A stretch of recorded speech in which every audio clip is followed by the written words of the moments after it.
aan caddaynaya in haddii doorasha madaxtooyo jamhuuriyadda somalilan qabsoomi weydo xilligeedii dastuuriga ahayd oo 13 Noofembar 2022 uma aqoonsan doono madaxweynaha iyo xukuumaddiisa kuwa sharci ah.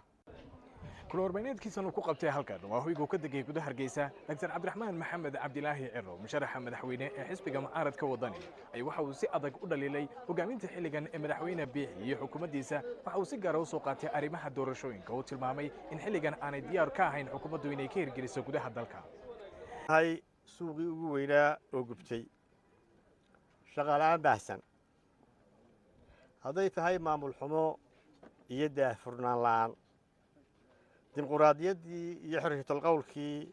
aynu korinaynay aynu arkayno in lagu hayo dagaal meesha lagaga saarayo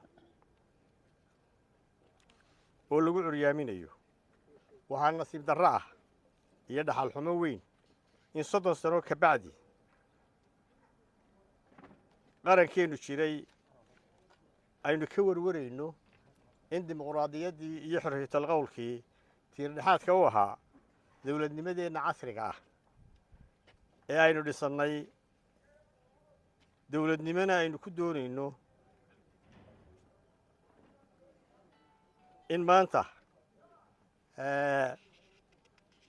soo noqoshadeennii kadib aynu ka warwarayno xorriyatul qowlkeennii iyo dimuqraadiyadeennii shalay waxaa madaxweynuhu ka war akhriyey baarlamaanka jamhuuriyadda somalilan khudbad sannadeedkiisii dastuuriga ahaa tii ugu dambaysay muddaxileedkiisa waxaa shacbiga axsaabta iyo daneeyaasha somalilan filayeen inuu si cad oon mugdi ku jirin uga hadlo arrimaha doorashooyinka si shacbigu ugu diyaar garoobo xilliga doorasho kastaa qabsoomayso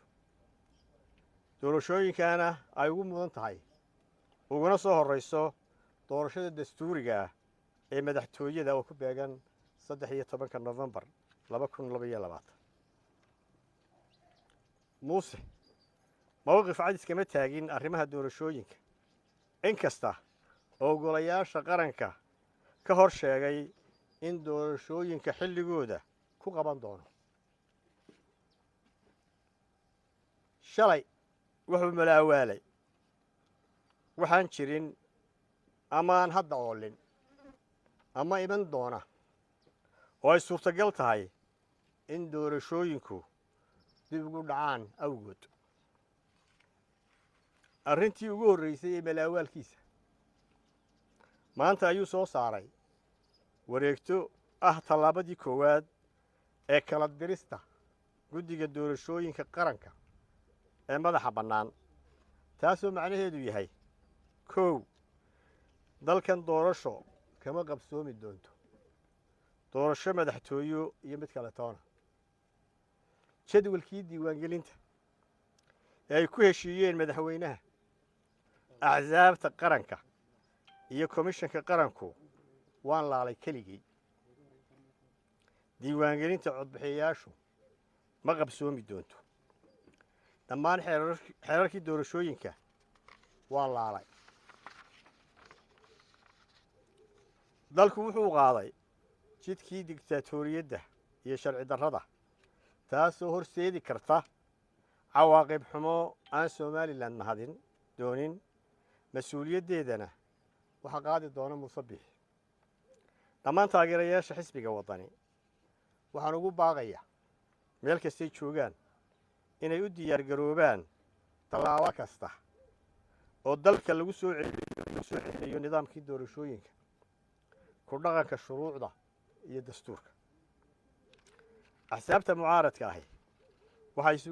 isugu iman doonaan shir degdeg ah oo ay kaga arrinsanayaan marxaladda dalku galay madaxweynuhu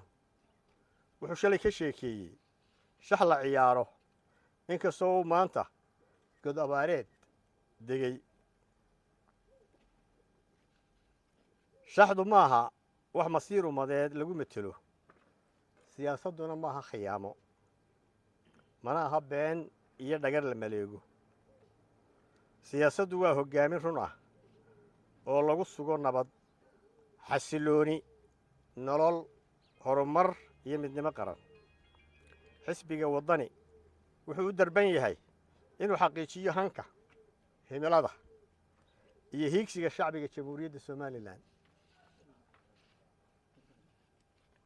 haddii uu muuse ku riyooday inuu dalkan ku xukumo doorasho la'aan faysal maxamed aadan faysal fifa tv-ga Somali Cable hargeysa